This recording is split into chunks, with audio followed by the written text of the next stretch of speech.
আগে খাওয়ার কথা ভাবতেই পারতাম না, অথচ এখন বাজারে সবকিছুর এত বেশি দাম যে যে কোনো জিনিস ফেলে দিতে হলে 10 বার চিন্তা করতে হয়। তা এই জন্যই আমি আজকে যে রেসিপিটা করছি এটা হচ্ছে মাছের ডিমের বড়া। বাজার থেকে আগে এরকম মাছগুলোই আনতাম যেই মাছগুলোর মধ্যে ডিম নেই, মানে ইলিশ বাদে আর কি। আর ডিম যদি থাকতো দেখা যেত যে সেই ডিমগুলি আমি সাধারণত খেতাম না, মানে এটা আমার পার্সোনাল অপিনিয়ন।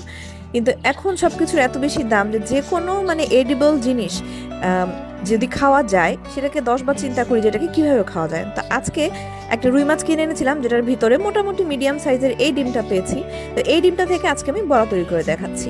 আসসালামু আলাইকুম, চলুন এই মাছের ডিম থেকে কিভাবে বড়া তৈরি করা যায় দেখে নিই। প্রথমে মাছের ডিমটাকে চটকে আমি এরকম ভাবে এটাকে একটু ভেঙে নিচ্ছি, এরকম লিকুইড টাইপের হবে কিন্তু। আর এটাকে আমি ভালো মতো চটকে নেওয়ার পরে এর মধ্যে গ্রেট করে নেওয়া আলু অ্যাড করছি। এই আলুটাকে আমি গ্রেট করে তারপর লবণ পানি দিয়ে ভিজিয়ে নিয়েছিলাম প্রায় 10 থেকে 15 মিনিটের মতো। এরপরে আলু থেকে পানি চিপে চিপে সম্পূর্ণরূপে ফেলে দিয়ে এরকম ড্রাই আলুর কুচিগুলো আমি ডিমের মধ্যে দিয়ে দিচ্ছি। এটা না করে যদি সরাসরি আলুর কুচি দিয়ে দেন তাহলে কিন্তু আলু থেকে প্রচুর পানি ছাড়বে, আর ভাজার সময় দেখবেন যে খুলে খুলে যাচ্ছে, তাই আলু থেকে অবশ্যই পানিটা বের করে নিতে হবে। এক মুঠ দিয়ে দিলাম আমি পেঁয়াজ কুচি। সবকিছু আসলে আপনাদের ডিমের যে পরিমাণটা থাকবে তার উপর ডিপেন্ড করে নিতে হবে। ধনিয়া পাতা কুচি দিয়ে দিয়েছি, আদা রসুন বাটা দিয়ে দিয়েছি, দুটো মিলে 1 চা চামচ। এরপর আমি এর মধ্যে দিয়ে দিব সেটা হচ্ছে সামান্য লবণ। লবণটা একটু বুঝে দিবেন, কারণ বেশি হয়ে গেলে কিন্তু আবার ভালো লাগবে না। এরপর দিয়ে দিচ্ছি আমি কাঁচামরিচ কুচি, সামান্য হলুদ গুঁড়ো দিয়ে দিয়েছি। এবার আমি দিয়ে দিচ্ছি এর মধ্যে জিরা গুঁড়ো, এরপর দিয়ে দিচ্ছি লাল মরিচের গুঁড়ো, এটা অবশ্যই নিজেদের স্বাদ মতো দিবেন। এখন আমি এর মধ্যে বাইন্ডিং এর জন্য দিলাম 1.5 টেবিল চামচ পরিমাণ চালের গুঁড়া। আপনারা এখানে ময়দা ব্যবহার করতে পারেন, কিন্তু ময়দা দিলে অতটা মচমচে হবে না। চালের গুঁড়া দিলে কিন্তু খেতে খুবই মচমচা হবে। এটা কিন্তু খেতে ডালের বড়ার থেকে, মানে আমরা যে পেঁয়াজটা খাই সেটা থেকে কোনো অংশেই কম না। গরম ভাতের সাথে এই রেসিপিটা খেতে কিন্তু খুব ভালো লাগে। তো ভালো মতো সবকিছুকে আমি চটকে মাখিয়ে নিচ্ছি।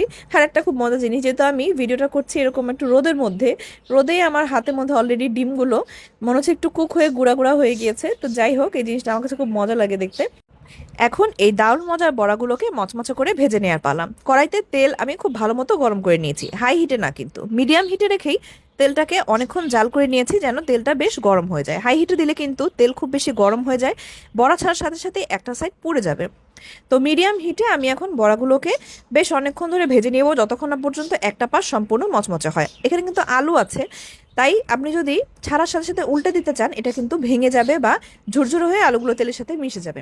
যখন বাইন্ডিংটা একদম মানে কমপ্লিট হয়ে যাবে, মানে যখন এটা বড়ার শেপ ধারণ করবে তারপরই এগুলো উল্টে দিবেন, তার আগে না।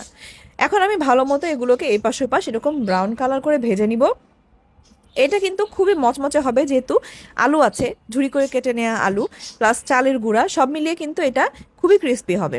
আর এটা এরকম না যে উঠানোর পরপরই ড্যাম্প হয়ে যাবে, তা না। এটা কিন্তু উঠানোর পরও অনেকক্ষণ পর্যন্ত ক্রিস্পি থাকবে চালের গুঁড়ার জন্য। আপনারা যদি চান একটু চাইলে বেকিং পাউডারও দিতে পারেন, কিন্তু আমি এখানে দেইনি, কারণ দরকার নেই। এই তো আমার মাছের ডিমের বড়া একদম রেডি। গরম ভাতের সাথে এই বড়াটা খেতে খুব ভালো লাগে, সন্ধ্যায় স্ন্যাক্স হিসেবে খেতে পারেন। রেসিপিটি কেমন লাগলো জানাবেন, ভালো লাগলে লাইক, কমেন্ট, ফলো এবং শেয়ার করতে ভুলবেন না। আল্লাহ হাফেজ।